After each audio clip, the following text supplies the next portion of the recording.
This is my lesson on what is pain, why do we feel it, and then how do we hurt ourselves. If we first look at the question of pain, the reason that we feel it is really easy to see in little kids. It's basically so we don't touch the hot stove, so we don't fall on concrete. It's a defense mechanism so we don't damage our body. Now, if we do damage our body, we feel pain. If we don't damage our body, we don't feel pain. This is an important detail because that means every time we feel pain from here to here, by definition, it means we have damaged something in our body. Now, the question is, what tissue or what part of our body are we damaging from what we feel pain? By far, by just the amount of tissue that we have, human beings feel pain in the muscles, ligaments, and tendons. And even if we were to take, let's say, a joint, and we were to take all the muscles and put them in one clump, and then we were to take just the surface of the joint, if we were to take that and just roll it up, we would have a very small amount of tissue to a very large amount of muscle, ligaments, and tendons. So just by the sheer amount of tissue that we have, this is by far where most people feel the pain.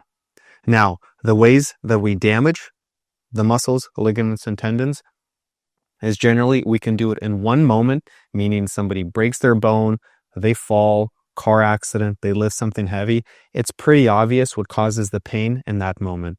Now, the majority of how people actually hurt themselves is more like the tires wearing out on a car, or if we have a stone and there's a drop of water that continually drops on it, eventually there's going to be a little hole in there. Those are called repetitive stress injuries, where we injure ourselves a little bit, but we stretch it over a very long period of time. But in the end, the pain can be the exact same, just one takes a lot longer. Now, when we do damage the muscle, it physically gets weaker. So it doesn't have the same amount of strength after an injury as before an injury. And muscle doesn't grow on its own. And what I mean by that is we can't sit on the couch and become really buff and have really big muscles. So what that means is every time we hurt ourselves, our muscles lose a little bit of strength and they don't get it back until we do something actively to get it back. And that's why symptoms and pain and problems, they get worse over time because every injury, it adds up and it adds up. And basically what happens is when you hurt yourself, you lose a little bit of strength. Then you maybe do ibuprofen, rest, heat, ice, massage. Doesn't matter. You make it feel better, but you don't get the strength back. Then you stress that area of the body again and it loses even more strength, right? And then again, you do the same thing to make it feel better, then you damage it again and it gets weaker and weaker. And so then these problems, they get worse and worse and worse over time because the physical strength of the muscle gets weaker and weaker and weaker.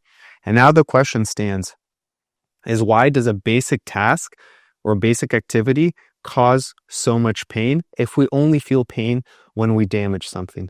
That means that the muscle has physically gotten so weak that a basic activity damages the muscle and we feel pain. Because again, if we don't damage anything, we don't feel pain.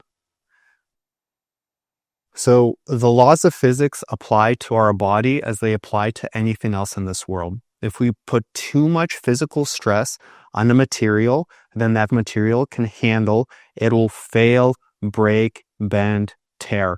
Our muscles are no different. So basically think of pain as a math equation. If we put too much stress on the muscle then can handle, it's going to feel pain, it's going to get injured and get damaged. If the muscle is strong enough to handle the stress we put on it, it doesn't get damaged and we don't feel pain. Now, the way that we can get our strength back, there's only one way to do it, and that's through doing strengthening and physical rehab. And the amount of time that it will take you to get better is the amount of time it will take you to get all your strength back from an injury. So we either have two options. We can either reduce our life to the strength that we have, or we can increase our strength to the life that we want. This is much funner. This is much more enjoyable, but it takes learning a new skill. It takes a lot of work and effort to figure out how to do this correctly. Millions and millions of people every day go to the gym and they build muscle. Just with rehab, it's much more specific on how you do it. But since so many people can do it, the thing is, you can do it too. And it's a skill that anybody can learn, because all we're trying to do is increase our muscle mass so that way it's stronger than the stress we put on it, and then we don't feel pain.